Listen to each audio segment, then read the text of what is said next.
A lot of headache and migraine sufferers report that they have neck pain and stiffness, and we know that the neck can contribute and cause headaches and migraines, but how exactly does it do that, and what can you do about it? That's what we're discussing today. Hi, I'm Dr. Beth, osteopath here at Melbourne Headache Solutions.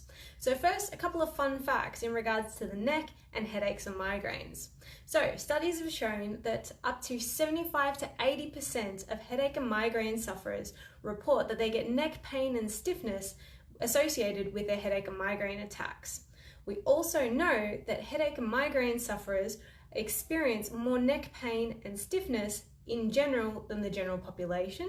And we also know that the higher the frequency of attacks of headaches and migraines, the more pronounced your neck pain and stiffness tends to be. Studies have also shown that we tend to get a decreased range of motion in the joints of the neck, particularly the top 3 joints, so C0 to 3. So we know that there are dysfunctions that occur in the neck in regards to headache and migraine sufferers, but how does the neck actually create headaches and migraines? Well, as I just mentioned, the top 3 joints of the neck have been shown to be the most dysfunctional joints when it comes time for headache and migraine sufferers. And a part of our brainstem actually is located in the top part of the neck up here. So when we get chronic dysfunctions in this area of our neck, the nerves that come out of this area can become sensitized, or they can become hyperexcited.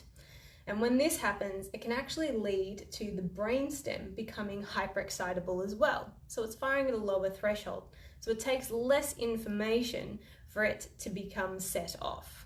The brainstem is what actually causes headaches and migraines to occur.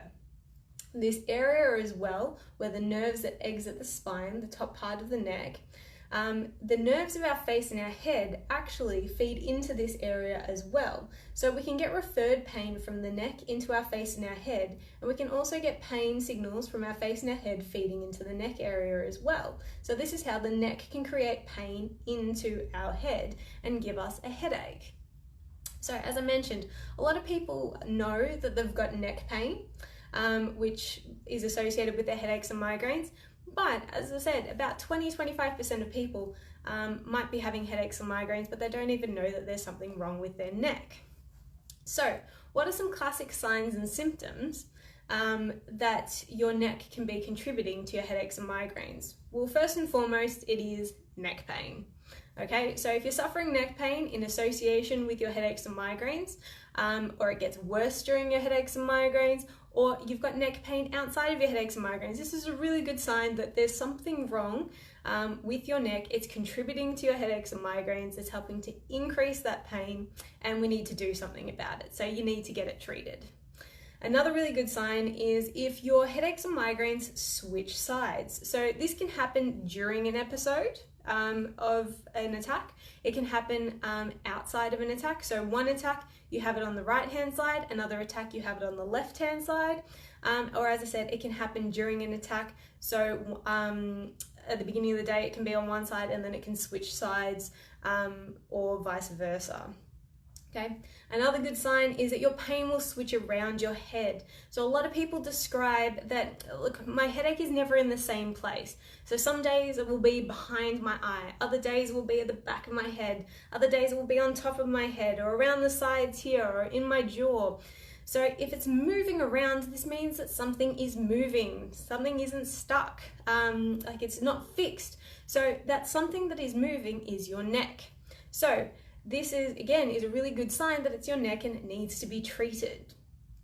Other good signs is if you've got a history of trauma, so something like a whiplash, a car crash, a concussion, if you've had a fall, if you've been in an accident. So I've had a patient report that a brick has fallen on their head in the past. This can either be a recent accident, or it can be a past history of accidents as well.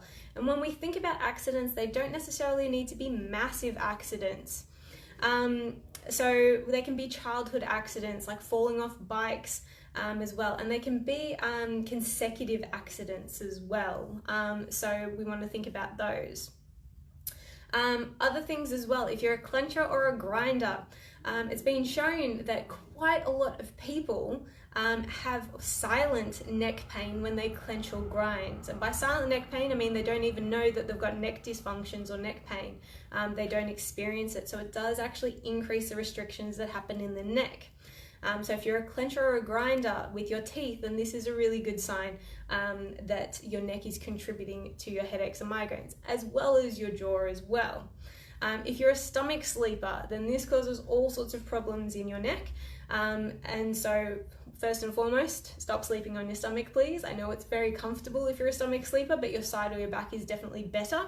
If you're a stomach sleeper, then this means that your neck is most likely contributing to your headaches and migraines as well. The other thing as well is if your headaches and migraines change with posture. So by posture, I mean you're sitting at your computer after many hours, then you get an increase in headaches, or your migraines are more likely to come on after desk work, or you've been sitting on the couch and you've been slumped and they're more likely to come on. This is a really good indicator that your headaches and migraines are being affected by your neck. Other things as well, as I said, sometimes it can be caused by physical exercise. This one we want to be mindful of, but if you are doing sit-ups or those sorts of activities where it's placing strain on your neck, or overhead activities, and that again where strain is being placed on your neck, then these can be good indicators that your neck is contributing to your headaches and migraines. So all great signs. So I've got a question here from Steph. How do we treat headaches and migraines that are contributing and coming from the neck? So when it comes time for this, quite a lot of people have had their neck looked at, but they've still got headaches and migraines. What really needs to happen is that we have a really clear examination of the neck. We know exactly where we're going in terms of treatment, and then we need a clear and concise treatment plan for people. And so that we're aiming to decrease that sensitization of that brainstem, and we need to retrain the neck so that it's no longer sitting in these dysfunctional positions. For many people, they've had their headaches and migraines for a really long time, and so it needs to be retrained and learn to sit out of this dysfunctional position, because it's now wanting to sit in the dysfunctional position. It thinks that this is its new home, but no, we've got to retrain it to sit back into its healthy, happy state. So the techniques that we use here at Melbourne Headache Solutions are techniques that were researched and designed specifically for headache and migraine sufferers. So as I said, it's techniques that we use to try to prevent headaches and migraines from coming back. And we see long-term results in a vast majority of our patients, which is fabulous. As I said, we try to prevent pain from happening, because no one should have to suffer with headaches and migraines. They're horrible things. I get asked a lot as an osteopath, what is the worst thing that people would have to suffer? And my answer is always headaches and migraines. There's something that's in your head, you can't escape the pain. And basically I wouldn't wish them on anyone. Having had them myself, I wouldn't wish them on my worst enemy.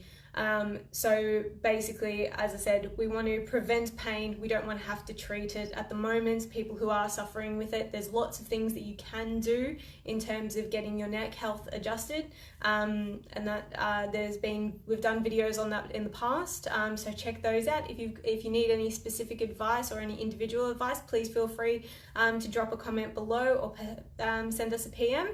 I hope you've found this helpful. We're going to have a link above to a questionnaire. So if you're not sure what's contributing to your headaches and migraines, you think that your neck is contributing to your headaches and migraines, but you're not sure where to go, fill out the questionnaire. We'll get back to you. And as I said, you shouldn't have to be suffering with your headaches and migraines. So there is a different answer. There is a better answer. So we would love to help you. Thanks, guys. Thank you, Steph. My pleasure. And I hope you found this helpful, and I'll catch you next time.